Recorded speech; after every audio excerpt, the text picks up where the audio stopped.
Okey, baik. Tak banyak yang kita dengar apa yang diperkatakan oleh Kim Panggon. Wartawan Fina Nasution berada di sana dan saya rasa elok juga kalau kita terus bersama dengan wartawan Fina Nasution di bilik berita sekarang ini untuk berkongsi dengan penonton-penonton mengenai apa yang disuarakan oleh Kim Panggon. Tapi sebelum itu, Fina, saya nak tanyakan. Ini adalah merupakan sidang media berdepan dengan wartawan kali pertama Kim Panggon. Bagaimana vibes, suasana dalam bilik sidang media itu? Di kalangan wartawan, kalangan mereka yang hadir, apakah mereka menumpukan semua perhatian ataupun sebaik saja Kim Panggon buka mulut, sudah ada yang berbisik tentang apa yang diperkatakan, vibes yang ada pada sidang media itu tadi? Okey, Akbar. Saya rasa situasi ini sebenarnya memberikan satu suasana yang berbeza. Okey. Ia sebenarnya membawa kepada hasrat kita sendiri untuk melihat perubahan ke dalam skuad kebangsaan. Dan apa yang ditampilkan oleh Kim Panggon bersama dengan barisan jurulatih yang ada, saya fikir mereka memiliki kriteria yang cukup kuat untuk mengubah wajah skuad kebangsaan. Kalau nak bercakap dari segi vibes, saya yakin ramai yang mahu memberikan peluang kepada Kim Panggon membuktikan kemampuan beliau.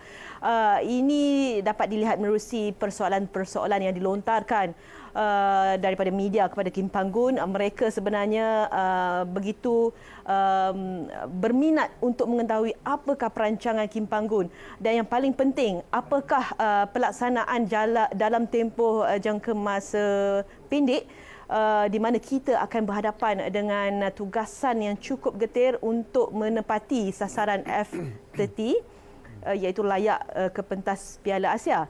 Dan apa yang memberikan satu kepuasan kepada saya apabila jurulatih ini nampaknya tidak memberikan alasan kerana beliau masih lagi beranggapan sasaran itu adalah relevan walaupun beliau memiliki tempoh masa yang cukup singkat, kurang 3 bulan untuk mempersiap pasukan dalam keadaan beliau masih lagi belum mengenal keseluruhan pemain-pemain kebangsaan.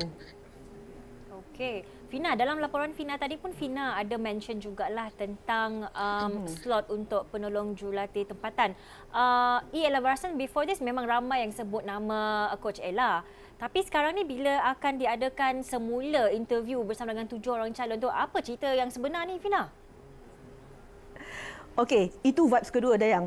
Sebenarnya kita mengharapkan sesuatu dari segi posisi itu, ya. Kita mengharapkan ada pengumuman daripada pihak FAM kerana difahamkan sudah ada 2 nama yang telah disenarai pendek. Tetapi ianya tidak berlaku pada hari ini dan saya fikir ini boleh dikatakan sebagai anti climax untuk perkembangan skuad kebangsaan.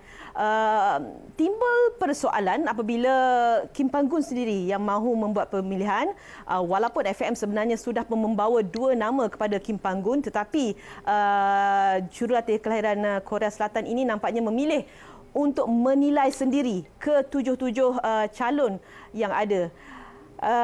Ini adalah sesuatu yang cukup baik dan ini adalah perkara yang sepatutnya berlaku. Difahamkan sesi temuduga kedua akan diadakan minggu hadapan pada Isnin, Selasa dan Rabu dan kita akan mendapat jawapan siapa yang bakal mengisi posisi di kejurulatihan tempatan. Saya fikir dalam masa yang cukup singkat, mungkin minggu depan. Okey, Fina, sebelum saya move to tentang kejohanan Piala Asia yang akan diadakan, boleh tak tahu siapa 2 calon akhir yang dinamakan FAM tu? Saya tidak dapat memberikan jawapan yang jelas, Akbar, tetapi kalau menerusi risikan sejak semalam, ramai yang berperkatakan tentang Ella Verson yang dikatakan sebagai calon pilihan FAM. Namun itu sudah tidak menjadi perkara utama lagi kerana sesi temuduga bakal dilakukan semula dan pengumuman daripada Kim Panggon adalah yang lebih penting dan perlu kita berikan tumpuan. Ke sebab Panggon tak puas hati dengan dua senarai akhir itu dan dia perlu menilai semula 7 calon? Saya fikir Kim Panggon memiliki hak untuk menilai sendiri. Tidak kisah siapa yang akan memainkan peranan di jurulatih tempatan, tetapi keserasian di antara Kim Panggun dan juga individu terlibat adalah penting. Tak kisah walaupun jurulatih tersebut memiliki pencapaian cukup baik, tetapi jika mereka tidak sebulu ataupun tidak seiring, mungkin akan memberikan kesan yang akan memburukkan lagi keadaan. Okey, Fina, satu lagi soalan tentang siapa yang bakal assist Kim Panggun ni. Adakah ini memberikan indikasi bahawa FAM menepati janji bahawa coach akan diberikan kebebasan untuk membuat pilihan, Fina? Inilah yang berlaku sebenarnya, Dayang. Apa yang dapat kita lihat pada hari ini boleh dikatakan satu tindakan U-turn, kerana mereka pada asalnya mahu memberikan dua nama kepada Kim Panggun, tetapi ianya terpaksa diubah. Mungkin sudah ada perbincangan di antara FAM dan juga Kim Panggun sebelum ini, dan mungkin juga ada situasi di mana Kim Panggun tidak bersetuju dengan senarai yang diberikan. Itu yang membawa kepada pemilihan ataupun keputusan untuk menilai semula ke-7 calon yang ada. Okey, baik Fina. Malaysia sah jadi salah satu daripada tuan rumah untuk pusingan ketiga kelayakan Piala Asia 2023. Jadi tadi saya dah dapat dengar Panggun sebut kalau kita jadi host mungkin peluangnya akan lebih cerah. Jadi mungkin apa lagi yang boleh Fina kongsikan yang disebut oleh Panggun mengenai kelayakan Piala Asia 2023? Okey, Akbar. Sebelum tu kita dengar dulu apa yang diperkatakan oleh Setiausaha Agung AFC, Datuk Seri Win Sepong. Okey, silakan.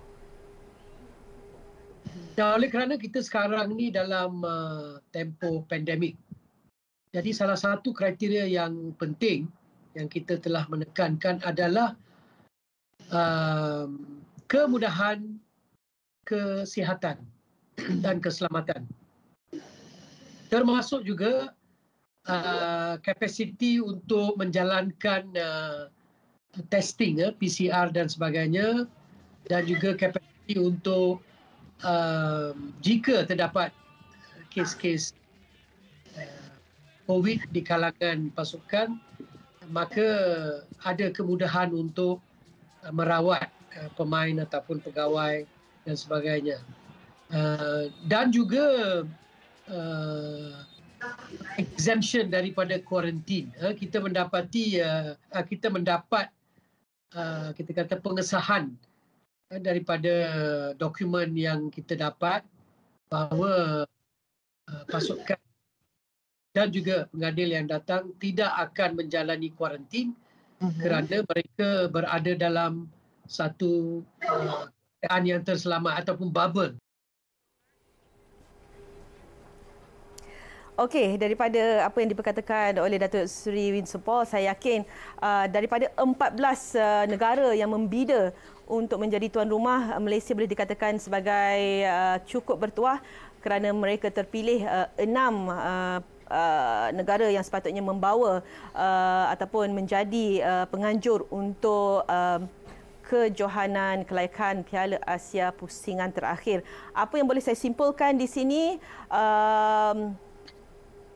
yang telah pun dibawa oleh Malaysia, kertas kerja yang dibawa oleh Malaysia sebenarnya memberikan keberkesanan ataupun keyakinan kepada pihak AFC, di mana kita memiliki satu situasi yang cukup bagus, melibatkan fasiliti, melibatkan perkara-perkara segera yang perlu dilakukan sekiranya berlaku sebarang jangkitan. Dan inilah yang menjadikan keputusan memihak kepada Malaysia. Sebenarnya ini adalah hasrat yang dimaukan oleh Tan Cheng Ho sendiri, tetapi malangnya untuk hasrat ini terlaksana, tetapi bukan Cheng Ho bersama dengan skuad kebangsaan. Tapi kita perlu move on.